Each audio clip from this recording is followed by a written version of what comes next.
Within the walls of Borley Rectory, a forbidden love ended in blood. A monk caught in the embrace of a nun sentenced to death. He was hung from the rafters, while she was sealed alive inside these cursed walls. Centuries later, their souls would awaken. The rectory, it became a battlefield for the supernatural. A phantom carriage racing through the dark, carrying passengers that were never alive. Disembodied voices echoing through the halls, whispering names of the living. Walls that bled, objects hurled across the room by invisible hands, and then the nun, her hollow eyes staring through the shadows, waiting for the next soul to take. The hauntings became too much to ignore. Paranormal investigators flooded the rectory, only to leave shaken, forever changed. Now some claim to have seen her, felt her cold breath on their neck, but others, they never spoke about what they saw inside those very walls. Now even Ed and Lorraine Warren couldn't resist the pull of Borley, but what they uncovered, it was far darker than any old haunted church. A gateway, a curse, a force that would forever follow them for years, infecting every single corner of their lives. This is no ordinary haunting. See, this is where terror begins. Welcome to Retraced Echoes. Deep within the secluded corners of Essex, where the air hangs thick with mystery, stands a plot of land covered in darkness. We're talking about Borley Rectory. Now, before it was built, the land was whispered to be cursed, its secrets buried deep beneath the earth, where ancient stones once held a monastery. Now, even before Borley Rectory rose against the skyline, stories of hauntings clung to the land. Locals spoke of phantom footsteps that echoed across the grounds at night. These are where the cries were heard too. The disembodied wails of young women carried on the air, always at twilight, when the light began to fade and the shadows stretched long across the fields. And then there was the ghostly figure, a nun, seen walking across the ground, her face obscured, her robes trailing behind her like whispers in the dark. Her story, as told by the villagers, is one of love and tragedy. A story of a forbidden affair that unfolded beneath the monastery's sacred walls. A monk and a nun, two souls who found freedom in each other's arms, planned to run away. But their love, it was discovered, and the punishment, it was swift. The monk was condemned for his transgressions, and he was hung, his life cut short by those sworn to uphold the sanctity of their vows. The nun, her fate even more grim. She was sealed alive within the cold, unyielding stones of the monastery, a living tomb where her cries were silenced by brick and mortar. Now the place where she died became cursed, her spirit unable to rest, forever bound to the earth, where her hopes were lost. In the 17th century, it was said that the tragic echoes continued, with a manor built on the land by Henry Waldegrave, who allegedly murdered his wife, a French nun named Marie, and he buried her in the cellar. This dark chapter only adds to the sinister reputation of the ground, solidifying the whispers of land steeped in blood and despair. Now, in the 1840s, the original Borley Rectory, which stood as a witness to these tragedies, burned to the ground. But the secrets, the sorrows, and the lingering spirits did not leave. A new rectory was constructed upon the same land, raising the ashes of its predecessors. A bold structure that seemed to defy the tales of restless spirits and curses. But those who listened closely at night could still hear the echoes, the footsteps, the cries, the mournful whispers that seemed forever bound to the land, refusing to fade away. It was on this land haunted by love and betrayal and restless spirits, that Borley Rectory would eventually rise. Built in 1863, Borley Rectory stood in the secluded English countryside, and the villagers, they avoided it at all costs. They would cross themselves as they passed, as they knew that this was no ordinary home. See, Reverend Henry Dawson Ellis Bull, a man of conviction, he designed the home himself, where he moved in with his wife and began to raise their family of 14 children. Now the family grew, and so did the house. In 1871, a new wing was added to accommodate the needs of an ever-expanding household. This expansion, it overlooked the grounds known for its very dark history, and it seemed to provoke even more supernatural activity, as if the land was pushing back against the Bull family, refusing to accept their presence. The hauntings began with what came to be known as the Nun's Walk, a lonely path that wound through the garden, leading to an overgrown pavilion. Now the Reverend, he was drawn to this path so much that he had a summer house built overlooking the area where the nun was said to walk. He would often sit there for hours after dinner, just watching, waiting for the ghostly figure to appear, a silent mourner in a habit, gliding along the garden path as though reliving her eternal sorrow. And it appears she did. Staff and guests alike bore witness to the apparition. Some saw her gliding silently, her face obscured by a veil, while others, they saw her standing motionless, staring at them through the windows. The servants, already unnerved by the strange happenings within the rectory, grew increasingly terrified, and it wasn't long before many of them packed up and left, too frightened to stay. The Bull daughters, who were children when the family moved in, they grew up seeing these visions. A nun in the garden, a phantom coach drawn by headless horses racing up the drive only to vanish before crashing into the house. The bells began to ring at night, 20 bells at once echoing through the empty halls. No one pulled the cords, and still the servants' bells would jingle furiously, as if some invisible force demanded attention. The constant ringing left the servants scared for their lives and safety, adding to the reasons that many abandoned their posts.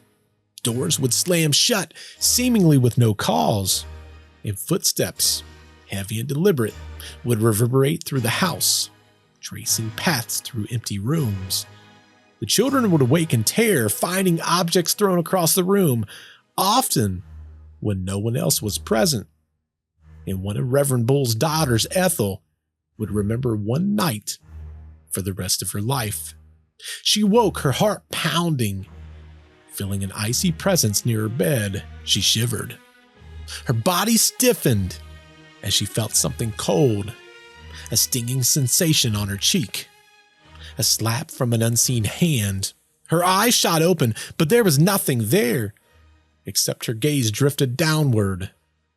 There, standing at the foot of her bed, was a man. He was tall, dressed in a black and wide-brimmed hat, casting a shadow over his face. She tried to scream, but fear held her throat tight. Before she could make a sound, the figure vanished. Now, Reverend Bull, until his death in 1892, remained fascinated by the phenomena. He would speak openly about the nun and the disturbances, almost as though he saw himself as the caretaker for the restless spirits.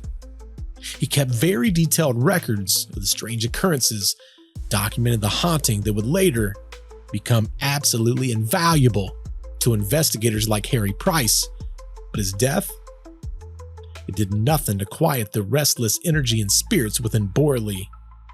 When Henry Bull passed away, the property was inherited by his son Harry Bull, who moved in with several of his sisters. The hauntings persisted. If anything, it intensified. Harry was different than his father, though. He wasn't just interested in the hauntings. He became obsessed. He would oftentimes spend nights in the summer house that his father had built, watching for the nun along the garden path.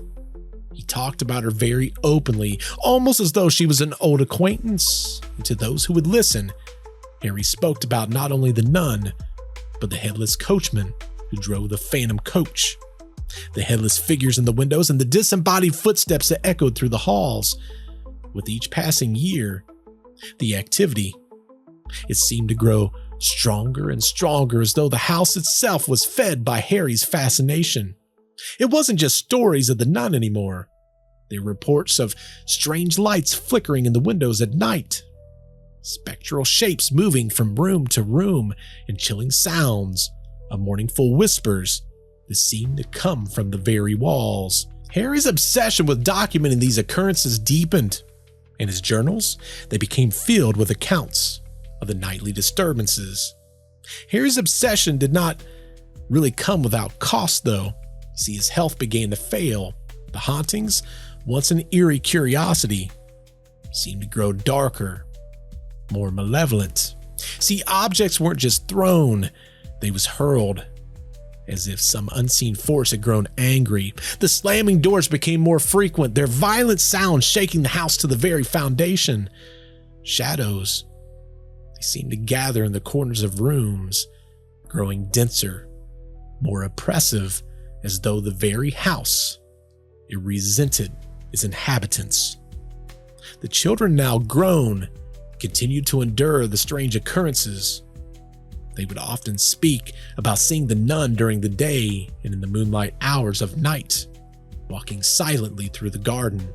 The maids continued to leave, many without notice. They was terrified by the relentless disturbances that refused to be ignored. In fact, one maid, she reported being pushed down a staircase, just narrowly avoiding a very dangerous fall.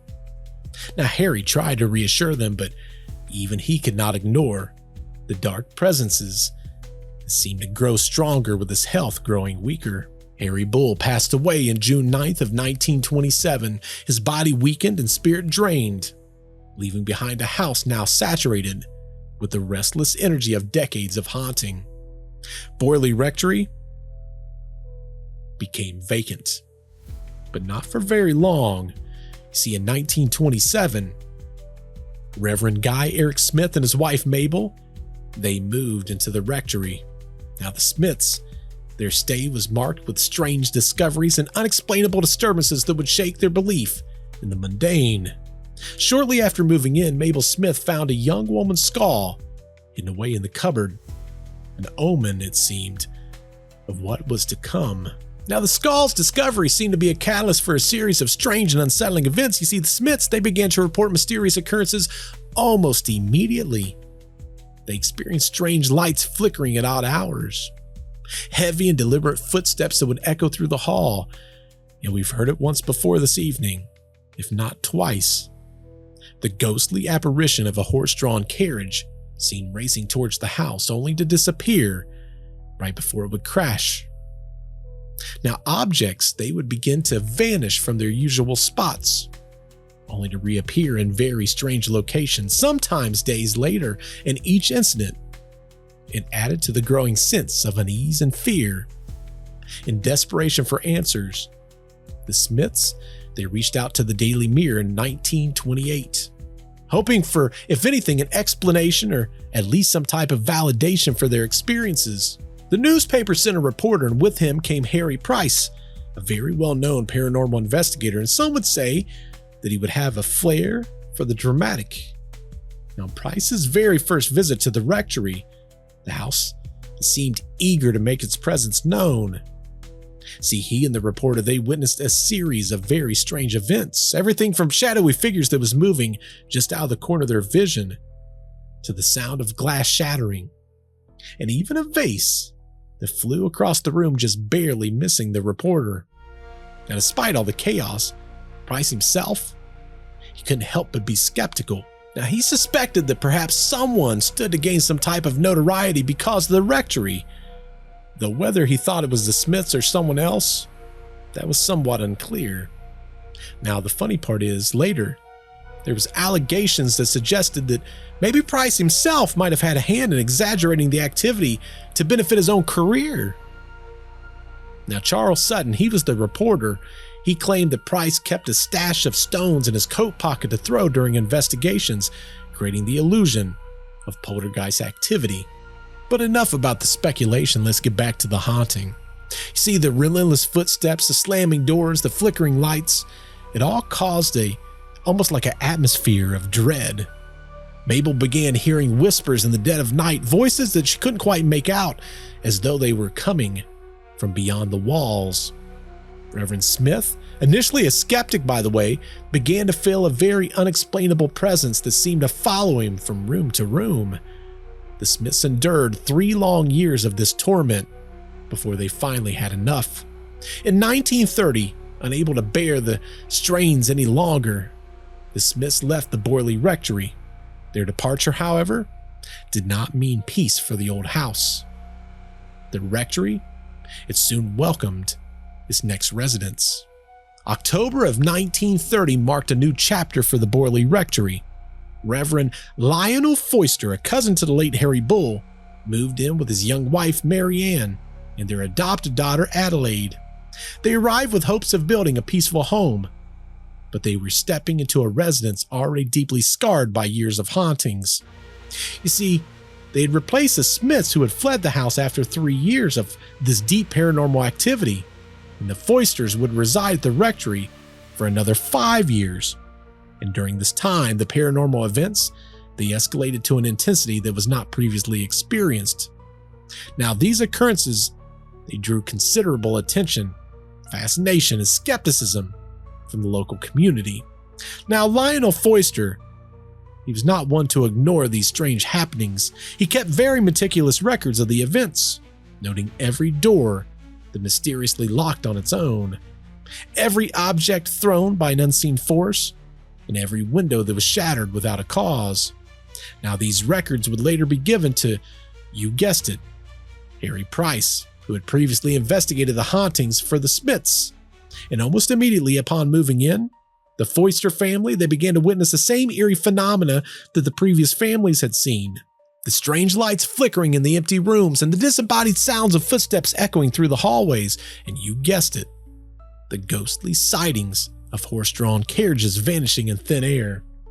You know, a lot of times when we do these podcasts, we talk about the repetition. The things that one person sees and then the next person sees and the next person sees. In this case, they're very drawn out instances. Things that you have to point to and go, there's something there. I think if anything, that's validation of the haunting that was occurring. But what began as unsettling soon grew into outright terror. The poltergeist activity seemed to center around Marianne. You see, objects weren't merely moved, they was hurled across the room with aggressive force, and on multiple occasions, Marianne reported being thrown herself from her bed by an unseen entity. Now, there was times that she was physically attacked and shoved and even slapped by something that could not be seen. The ghostly disturbances, they didn't end there.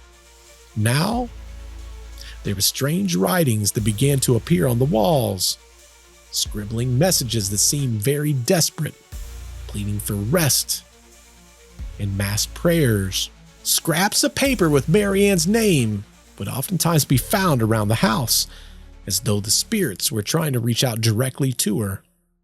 As time went on, the tension in the house grew unbearable. Marianne was not only subjected to physical attacks, but she was experiencing severe emotional turmoil. See, she spoke to being followed by an unseen presence even during the day, and often report feeling an oppressive force watching over her at all times. There had been moments when the young Adelaide, their young daughter, was affected. She would wake up screaming in the middle of the night, pointing at shadows that seemed to move and shift along her bedroom walls.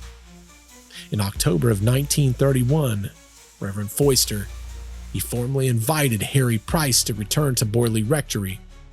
And Price, he accepted the invitation, arriving with a team of investigators. Now, almost immediately, the house seemed to react to their very presence, and during their stay, they experienced one unexplainable event after another. Probably the most odd is a bottle of burgundy that was poured during dinner that turned into ink. Objects began to fly, everything from candlesticks to pebbles and even mothballs, as if the house itself was rejecting Price's presence. But despite these bizarre occurrences, there was never a sign of an intruder. And Price, he was just over there meticulously documenting every single detail. I mean, Price recorded everything, and his fascination, it grew deeper with every new manifestation. And Price wasn't just interested in what Borley and what he had saw at Borley. He interviewed everyone who had ever lived at the rectory. collecting all the chilling tales that came along with the house. Now, these stories, they painted a picture of a place steeped in mystery, haunted by tragedy and unfulfilled souls. Now, in the back of Price's mind, he couldn't help but be a little bit skeptical. I mean, it was in his nature. He was an investigator after all. And he was starting to think that maybe Marianne had some type of involvement. I mean, many of the occurrences would happen coincidentally when Marianne would be out of sight, leading him to question her possible role. Price would confront Reverend Foyster about the possibility that maybe Marianne is behind some of these disturbances. But Marianne, she denied any wrongdoing. Now, to test their theories, Price and his team, they sealed the entire house, locking all the doors and the windows before gathering in a single room. But despite doing all of this, the bells connected to Adelaide's room, they started to ring, as if mocking their attempts to control. As the days passed, the bizarre occurrences continued, growing more malevolent. Everything from strange smells that would waft through the house without any kind of source, and objects moving on their own accord, and the family suffering from physical attacks. Marianne was struck by an unseen force, and young Adelaide was bruised by what was described as a nasty thing near her curtains. Even a visiting bishop saw stones pelted at the wall from nowhere, leaving him convinced that there had to be something supernatural at bay. Now, during a series of séances held from October of 37 until March of 1938, a spirit would approach, and it issued a very chilling warning that it itself would set Borley Rectory ablaze. Now, though the threat did not materialize immediately, it seemed to foreshadow future events. You see, in February of 1939, Borley Rectory, it was engulfed in flames, an inferno that many believed was fulfilled by the spirit's prophecy. Now, despite all the terror, doubts persisted. After Price's death in 1948, many of his investigations came under scrutiny. Sounds familiar, right? And Lorraine Warren, who has now passed away, is also held in contempt, what I believe is a despicable means. Much like Price, these are things that people didn't want to do when they were living. Instead, they wait until they pass away. But anyway, now even after the fire, strange occurrences still continued. Construction worker demolishing the remains in 1944 reported hearing disembodied voices and phantom footprints, as if the spirits of Borley Rectory refused to leave. Now, by the end of World War II, Borley Rectory, it was gone. It was demolished. All of its charred remains of what once was now gone. Yet the story didn't end here. See, the haunting activity seemed to spread beyond the grounds. In fact, it seemed to be relocated at the Borley Church just across the road. Paranormal investigators, including the renowned Lorraine Warren, they were drawn to the site. They uncovered unsettling evidence suggesting that the same spirits that were found was now also within the church. As soon as you walk in, as soon as you get involved in going into this church and beginning your research, something is bound to happen. Now, that first day, I had a very skeptical researcher with me. He was a newspaper man from Danbury, and he was obnoxiously skeptical. But he was keeping a full diary for me, so he was very, very helpful. I worried about what his effect was going to have on this building. He came charging in through the back door, and he said, "Something is hitting me, it's hitting me, it's hitting me." And he was absolutely hysterical. The recorders are on because people are recording what I'm discerning. Now later at our hotel in London, he came down to my room and said, "Mrs. Warren, it's going to be impossible for me to write anything about that church that we were in." I said, "Borley?" He said, "Yes."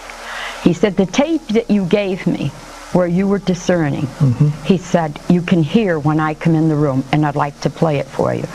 Now, into the church. Now, when he walked in, and he was yelling like that, a voice, a woman's voice, as he said, I can't breathe, said, hit him, almost in a healing way.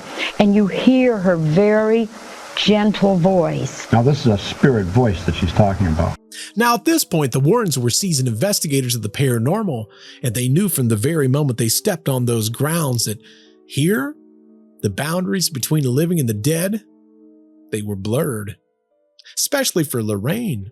See, Lorraine was struck immediately by the energy. In the early 1970s, Lorraine would recall the very powerful presence of the nun that haunted the grounds. Her psychic abilities allowed her to feel things that no one else could really feel. Now, this was the first day. Now, when I was leaving the church, I knew something about the background of it. That's why we were drawn there. I knew that there was a nun that was buried in the walls of the building. I knew her remains had been found, and that it was buried at a graveyard very close in Liston Churchyard. I knew all about that. So I said, maybe before we go back to London, see, this is about 45 minutes outside of London, as you remember, Tony. Right. And I said, maybe we should go to Liston first. It was a bitter cold night. This was in January. What year was it? 1976. And so we went to Liston, and the photographer who I had with me, he was froze. We were all froze. But something told me to have him get out and snap some pictures. We really got outstanding psychic photographs at Liston. Now, over the years, the Warrens, they would return to Borley. Drawn by the energy of the land itself, they named it the most haunted place in Great Britain. Now, during one investigation, Ed managed to capture what he believed to be photographic evidence of a ghostly monk leafing through a book within a church. And Lorraine also experienced a very undeniable evil presence, a black mass moving past her. Now, the photos, they revealed more than just the monk. They showed that spectral figure of a nun, confirming the powerful energies that was haunting the church. To this day, the church remains, and those who venture near can still feel some heavy energy and a presence that's watching from the darkness, waiting for those who dares to step into its haunting embrace. Let me ask you a question. Of all the hauntings that's out there that I've not covered, which one do you specifically want to see me cover on this podcast? If you enjoyed the video, give it a thumbs up, and also in the comments down below, tell me, what was your favorite part of the story? Do you think any of it's true? What do you think of Price's investigation? Do you think it was all made up? To those who've been in the UK, have you been to this location? And what do you think? Until I see you on the next video, goodbye.